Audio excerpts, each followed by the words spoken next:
Filosofía aquí y ahora. Movimientos políticos en Argentina.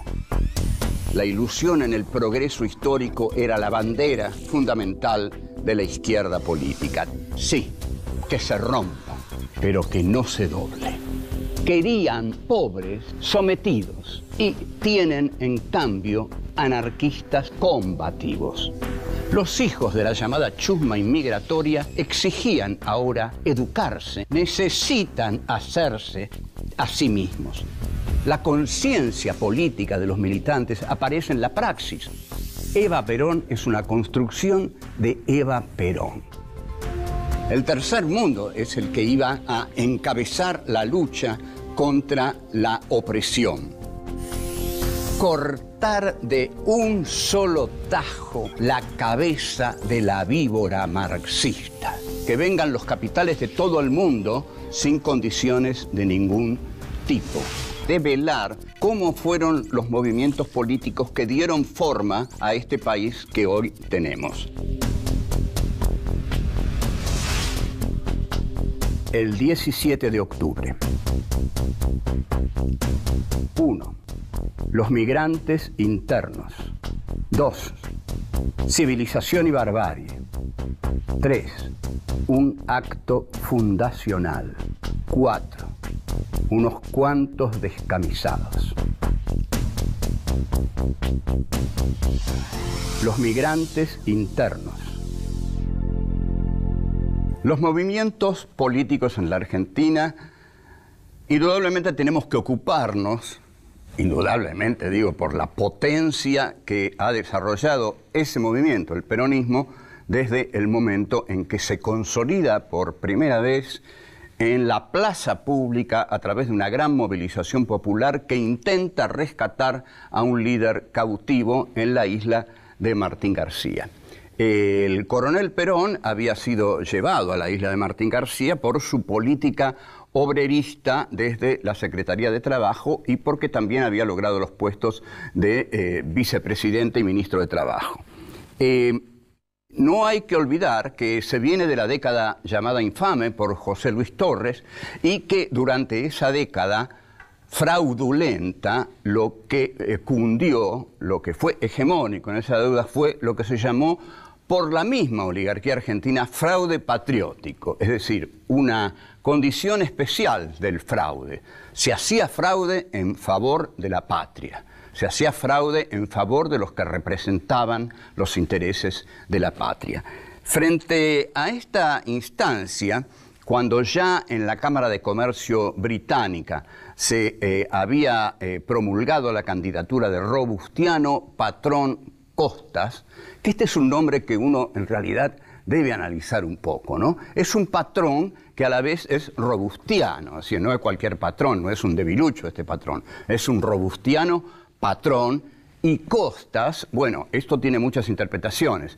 Si no le haces caso a Robustiano, patrón, te va a costar. Y después, todo capitalista tiene que analizar sus costos de producción, sus costos de venta y sus ganancias, ¿no? O sea que es todo un nombre capitalista, Robustiano Patrón Costas, como para asustar a cualquiera. Pero los que no se asustaron fueron los oficiales nacionalistas del grupo de oficiales unidos, o Gobierno, Orden, Unidad. Entonces, se produce un golpe de Estado, el del 4 de junio de 1943, y este golpe de Estado está, enfervorizado por el desarrollo de la industria pesada. En este sentido, Perón da una conferencia en La Plata, muy importante, en 1944, que se llama la importancia del desarrollo de la industria dentro de la defensa nacional. Dentro de este grupo o de oficiales unidos, justamente el coronel que acabo de mencionar, Juan Domingo Perón, empieza a destacarse. Se destaca porque hay un panorama, ¿no?, que es como siempre, el de la sociedad civil. Todos miran ese panorama. Ahora, algunos lo miran y no lo ven, o hay cosas que no ven. Y hay algunos grupos que ven lo que realmente pasa de nuevo, porque siempre lo nuevo está surgiendo y los que interpretan lo nuevo son los que más suman, los que ganan, porque lo que siempre logra imponerse en la historia es lo nuevo cuando lo nuevo logra una conducción que le dé una coherencia política, una cobertura política. Lo que había visto este coronel Perón era lo que se llama migraciones internas. ¿Por qué las migraciones internas? Estaban llegando a la capital federal, a Buenos Aires, los migrantes internos, es decir, los morochos del interior, los de la piel oscura, la negritud, digamos, estaba llegando a Buenos Aires por un proceso económico de sustitución de importaciones. Esto lo voy a decir brevemente porque en realidad ha sido dicho, pero hay que decirlo. La sustitución de importaciones consiste en que en un país neocolonial como era la Argentina, cuando la metrópoli está en crisis, como estaba en crisis Inglaterra debido a la guerra llamada mundial, digo llamada mundial, bueno, esto es un tema que habría que desarrollar, pero llamada mundial porque no era mundial, era una guerra europea en la cual participó Estados Unidos y después uno que otro país como Brasil, etcétera, etcétera. Ahora, sustitución de importaciones quería decir que Inglaterra, que era la metrópoli para la Argentina, ya no puede darle muchos objetos manufacturados. Entonces, la neocolonia se encuentra en una coyuntura difícil. Tiene que dejar de ser una neocolonia de monocultivo, ¿no? Agrícola, ganadera, y tiene que empezar a ser un desarrollo industrial liviano, no pesado, pero sí liviano, que consiste en sustituir las importaciones que recibía de la metrópoli. Y empieza así a surgir entonces una pequeña, mediana industria nacional que convoca a todo un sector obrero que migra hacia Buenos Aires para buscar ubicación en este nuevo proceso económico-político. Entonces tenemos aquí a los migrantes internos que se convocan, se unen en la capital federal y un coronel que ve este proceso y le quiere dar una forma política que lo beneficie a él y los beneficie a los migrantes internos. Volvemos. 2. Civilización y barbarie.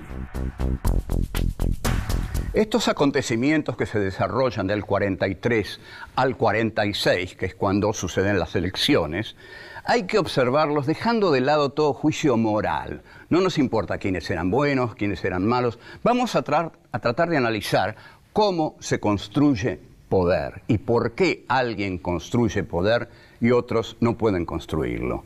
Ahí había un sujeto nuevo, los migrantes internos, los que venían de las provincias interiores. Entonces, algunos no podían verlos, ni podían valorarlos. Tomemos, por ejemplo, el Partido Comunista, que era seguramente, como partido que se propone ser el partido de los pobres, de los marginados, de los humildes, debió ver a este contingente que estaba llegando y decir, bueno, esta gente es nuestra gente. Pero el Partido Comunista, que en ese momento lo dirigía Vittorio Codovilla, estaba alineado con la política de la Unión Soviética. Y la Unión Soviética en ese momento estaba llevando una guerra, sin duda alguna, heroica contra el nacionalsocialismo en Europa. Entonces, para el Partido Comunista Argentino, que era un partido staliniano, que recibía sus órdenes principales del estalinismo, no podía reconocer a estos migrantes porque tenía su mirada puesta en la guerra europea. Entonces, digamos, lo primero para el Partido Comunista era la derrota de los nazis en las tierras de Europa, y así llegaban todos estos contingentes, y primero no los vio por tener la mirada tan lanzada hacia afuera, ¿no? Y después no los vio porque realmente no veía en esta gente al obrero con experiencia sindical, sino que más bien veía a un contingente que no tenía experiencia política de ningún tipo y que entonces no tenían la necesaria formación como para ser encuadrados en el sindicalismo comunista. O sea, si analizamos esto, es también la visión sarmientina de civilización y barbarie. Es decir, el Partido Comunista está afincado en la centralidad de la ciudad portuaria, llegan los migrantes y dicen, no, estos morochos con nosotros no pueden entrar porque no saben nada de nada, no conocen los principios del sindicalismo, y bueno, si queremos llegar un poco más lejos, con cierta ironía, no han leído a Trotsky, no han leído a Lenin, bueno, eso estaba por descartado. Pero coincidían con la oligarquía en que estos morochos sudamericanos, que nadie les decía morochos sudamericanos, eran los negros, la negrada, los grasitas, les va a decir Evita más adelante, pero ya con un tono muy, muy cariñoso. Pero eran, digamos, los negros, era la negritud, la barbarie. Para la oligarquía era un asalto a la ciudad culta. Y ya en el primer año de la década del 50, un diputado radical va a decir que eran el aluvión zoológico. O sea, eran animales que venían en el modo aluvional sobre la capital culta que no estaba dispuesta a recibirlos. Un aluvión zoológico es la barbarie misma. Equiparar a esos nuevos sujetos políticos con animales era, por supuesto, la imposibilidad de representarlos políticamente. No los querían. Ahora, el que ve, bueno, para los radicales eran ni chicha ni limonada, como son los radicales, ¿no? Entonces, no podían captar porque este sujeto nuevo no era de clase media. Entonces, ¿qué es lo que ve este vertiginoso coronel Perón, de una carrera vertiginosa en ese momento? Bueno, ve a este nuevo sujeto y dice, alguien lo tiene que captar. Este sujeto, estos negros odiados por la oligarquía, por el Partido Comunista, por los radicales, por los conservadores, me los voy a captar yo. Entonces, pide al GO, movimiento que quiere desarrollar la industria pesada en la Argentina, Perón pide la Secretaría de Trabajo. Y desde la Secretaría de Trabajo comienza a relacionarse con este nuevo contingente. Entonces, todos los morochos que han llegado a la capital saben que hay un coronel Perón en la Secretaría de Trabajo dispuesto a escuchar todas sus quejas. Entonces, es así como Perón se va ganando a los distintos gremios. Por ejemplo, hay algo célebre en este sentido, muy paradigmático, ejemplar, que es el caso del gremio de la carne. Los obreros del gremio de la carne declaran una huelga. Y José Peter era el secretario del gremio de la carne. Debe haber consultado con Codovila y Codovila le debe haber dicho, nada de huelgas en el gremio de la carne, porque hay que mandar la carne al territorio donde las tropas de la Unión Soviética están gloriosamente derrotando a los nacionalsocialistas. Entonces, los obreros, que no tenían mucha idea de la guerra que se llevaba a cabo en Europa, porque el mundo no era como hoy, no estaba globalizado a través del sistema de comunicaciones. Europa era una entelequia lejana, y también la Unión Soviética, lejana y casi imposible de visibilizar. Entonces, cuando José Peter va y les dice, compañeros, camaradas, lo que sea, no levanten la huelga, sigan trabajando porque en la Unión Soviética hace falta carne. Lo van a ver a Perón y Perón les dice, no, compañeros, hagan la huelga, ustedes necesitan aumento de salarios. Y los obreros de la carne hacen la huelga y Perón se queda con el gremio de la carne. Así actuaba. Volvemos. 3. Un acto fundacional. Perón así es como logra una presencia, una aceptación por parte de esta nueva masa que es realmente numerosa y que al ser nueva se siente muy protegida por este líder militar, canchero, sonriente.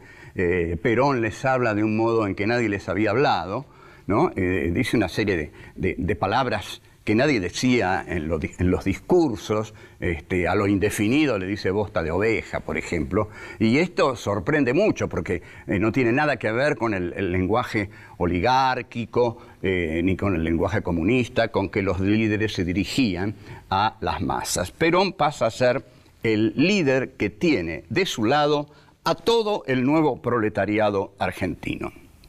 Entonces, esto es de tal gravedad que la derecha del ejército pone preso a Perón y lo envía a Martín García. Pero bueno, sin duda, como lo demostrará después, está dispuesto a aceptar su papel de líder de masas. Entonces ocurre un acontecimiento que es el 17 de octubre, que es el acontecimiento fundacional del peronismo. Digamos, siempre toda revolución ha tenido un momento mítico fundacional, la francesa, la toma de la Bastilla, la Revolución Rusa, el Palacio de Invierno. Entonces, el 17 de octubre es la fecha fundacional del peronismo, porque las masas salen a la calle sin ninguna conducción. Perón no podía conducir a nadie desde Martín García, y no había conductores auxiliares capaces de reemplazar a Perón. Entonces, salen las masas en una política que algunos califican de espontaneísmo, pero que Perón va a negar que sea espontaneísmo. El espontaneísmo de la clase obrera es una categoría desacralizada desde la racionalidad de la política, que dice que toda movilización debe ser organizada por los partidos, en fin, de un modo ordenado, pero una salida así, intempestiva, inesperada, bueno, eso es espontaneísmo. No era espontaneísmo, sino que Perón ya había hablado mucho con los obreros. Entonces los obreros ya sabían quién era Perón, y Perón en Martín García empezó a saber mucho más quiénes eran los obreros y por qué lo querían tanto. Entonces, el feriado del 12 de octubre era un feriado, ¿no? Y este feriado, Perón firma un decreto diciendo que la clase obrera tiene que cobrar ese feriado. Entonces hay una frase histórica de las clases dominantes que es la siguiente: cuando los obreros van a pedir el pago del feriado del 12 de octubre, la patronal, ya muy segura, porque Perón está como destronado, le dice a los obreros: vayan a cobrarle a Perón. Y en esa frase de la patronal, los obreros ven qué es lo que tienen que hacer. Sí, tienen que ir a cobrárselo a Perón, para lo cual tienen que liberar a Perón. Tienen que pedir la liberación de Perón, primero para cobrar el feriado del 12 de octubre y después para seguir adelante. Entonces salen a la calle. Salir a la calle no es cualquier cosa. En mayo del 68... yo siempre discuto con filósofos de aquí, los que quieren eliminar el sujeto y todas esas cosas, y los estructuralistas, y hay una frase formidable que dice: las estructuras no salen a la calle, los que salen a la calle son los sujetos políticos, y ahí después se arma la estructura. Entonces, la conciencia política de los militantes aparece en la praxis. La praxis quiere decir que nos unimos a otros porque compartimos un punto de vista propio que compartimos sobre la realidad. Los que van saliendo a la calle no se preguntan los unos a los otros: vos lo vas a buscar a Perón, vos querés rescatar a Perón. No, todos saben por qué salen. Salen porque están peleando por lo suyo, y lo suyo lo ven representado por este coronel Perón. Entonces, esta gente que sale a la calle lanza una consigna que ha sido cruelmente utilizada por el antiperonismo. Entonces, esta consigna es: alpargatas sí, libros no. Por favor, escuchemos, porque la interpretación es la siguiente.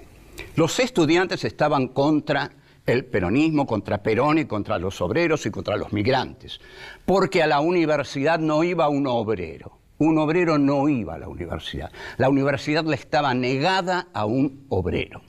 Entonces, un obrero no tenía libros, no leía libros. Los libros se leían en la universidad y se dictaban en la universidad. ¿Qué tenía propio un obrero? ¿Qué era lo propio? Bueno, la alpargata. porque con las alpargatas se paraban en el mundo, caminaban por el mundo y era la identificación de la identidad obrera. Entonces, ¿cómo no iban a alargar esa consigna? Alpargatas sí, o sea, nosotros sí, libros no, ellos no, porque ahí había un enfrentamiento, sin duda alguna. Ningún obrero era estudiante, pero todos los obreros usaban alpargatas. Pero lo importante es que el reconocimiento de la propia identidad a través de un elemento fundamental de la vestimenta del obrero es un profundo reconocimiento de sí mismo. Entonces, en la jornada del 17 de octubre, los obreros que usan alpargatas salen para peticionar por la libertad de un líder que supo reconocerlos. Este es el mejor momento de Juan Domingo Perón, su momento más alto en la historia de la política argentina. Habrá otros que no están a la altura de este, pero este sí, fue brillante. Volvemos. 4. Unos cuantos descamisados. Entre tanto, Perón estaba en el hospital militar. Farrell estaba desesperado. El presidente en ese momento era Farrell. Farrell estaba desesperado porque la plaza estaba llena de trabajadores. Desbordaba la Plaza de Mayo de trabajadores. La casa estaba tomada. Es decir, cuando la oligarquía siente que le toman la casa, se pone muy mal. Y también el ejército. Entonces, Farrell lo hace traer a Perón y le dice, Perón, haga algo con esta gente. Y Perón le dice, pero general, ¿qué quiere que haga? No sé, pero mándelos a sus casas. Entonces Perón sale al balcón y ahí dice trabajadores, no dice compañeros todavía. Y da un discurso y lanza por primera vez la consigna más desmovilizadora de la historia universal, por decirlo suavemente, que es de casa al trabajo y del trabajo a casa. Como ustedes podrán observar, si los obreros van de casa al trabajo y del trabajo a casa, va a ser muy difícil que hagan una transformación de la sociedad en que viven. Podrán transformar algo en su casa o algo en el trabajo, pero cambiar el orden establecido, no. Los obreros se van, pero ellos, por su parte, lanzan una consigna antipatronal notable. Hay obreros que han declarado, yo, bajo el peronismo, aprendí a hablarle a los patrones sin miedo, de igual a igual. Con lo cual podemos decir que sin duda alguna, si el peronismo no fue un movimiento socialista, fue sin duda un movimiento antipatronal. Y la clase obrera que abandona la plaza ese 17 de octubre, la abandona bajo la consigna, mañana es San Perón, que trabaje el patrón. Cosa que al patrón no le gusta nada. Primero porque al patrón no le gusta trabajar. Y tampoco le gusta que sea San Perón, porque los santos son otros santos los que quieren los patrones. Entonces, pero el obrero elige las fechas del calendario. Mañana es feriado, mañana es San Perón. Entre tanto, se acercan ya las elecciones del 46. Y Perón, cuando llegan esas elecciones, lanza un decálogo para los votantes que es, en verdad, muy revolucionario para la época. La primera frase es, no vayan a fiestas que inviten los patrones, o no vaya a ninguna fiesta que inviten los patrones el día anterior a las elecciones. ¿Por qué? Porque los patrones podían invitar a los obreros, a los empleados de la distancia, vengan a una fiesta, y les daban dama juana y los reventaban y se pasaban el día de las elecciones durmiendo. Entonces Perón, muy hábil, dice, no vaya a ninguna fiesta que inviten los patrones. Después dice, si el patrón cierra la tranquera, rómpala y pase a cumplir con la patria. Esto es subversivo, porque caramba, ¿cómo un obrero va a romper la tranquera que el patrón cerró? Esto es inconcebible, era inconcebible. Para la oligarquía de la época esto era una pesadilla, que un tipo desde las esferas de gobierno dijera, rompan las tranqueras y vayan a cumplir con la patria. Entre tanto, aparece un humilde abate peronista, un poeta peronista que se llama Zoilo Laguna, que escribe un folleto llamado Se vienen las votaciones. Y en ese folleto, este verseador a lo Martín Fierro dice algo muy cierto. Libertad, si habrán hablado de ella en otras ocasiones, ganando las elecciones a garrotazo pelao. Libertad de andar tirado sin techo, pan ni trabajo. Esta era, para los de abajo, la libertad del pasado. Sin asco a darle cruzado, que en esta tierra el destino ya tiene un nombre argentino, Perón y asunto arreglado. Este final del poemita de Zoilo Laguna también es discutible, porque para la clase obrera no puede decir Perón y asunto arreglado. Es cierto que a Stalin le gustaba mucho que el proletariado soviético dijera Stalin y asunto arreglado, que ni siquiera lo decía, porque por ahí suponía que eso a Stalin no le gustaba tampoco. Pero, digamos, no hay una verdadera revolución con un solo líder y un pueblo que se basa exclusivamente en el carisma y en la fuerza de ese líder. Pero Perón se gana al proletariado. Y La Vanguardia, cuando describe la jornada del 17 de octubre, dice, unos cuantos descamisados aparecieron por ahí por la plaza. La palabra descamisado, que intentó ser agraviante, descamisados, tipos que ni siquiera usan traje, que andan por ahí en mangas de camisa, es recuperada por el peronismo, pero no como insulto, sino como factor de identidad, igual que la alpargata. Porque esta es la composición totalmente plebeya del primer peronismo. Las alpargatas y los descamisados. Y después cambia el modo de hacer política. Y esto lo ve muy bien John William Cook. Hasta Perón, digamos, interpreta Cook. La política era una cosa reservada a los caballeros. Los humildes no entraban en la política. Eso era para las clases altas, para los caballeros. Entonces John William Cook, gran teórico del peronismo de izquierda, dice, lo siento, señores, nosotros somos peronistas, no somos caballeros. Y así surge el peronismo en esa jornada agitada, vertiginosa del 17 de octubre, con muchos protagonistas, y una de esas protagonistas, aunque no ocupa el lugar principal, fue Eva Perón. Y bueno, Perón gana las elecciones y ahí empieza otra historia. Chao, hasta luego.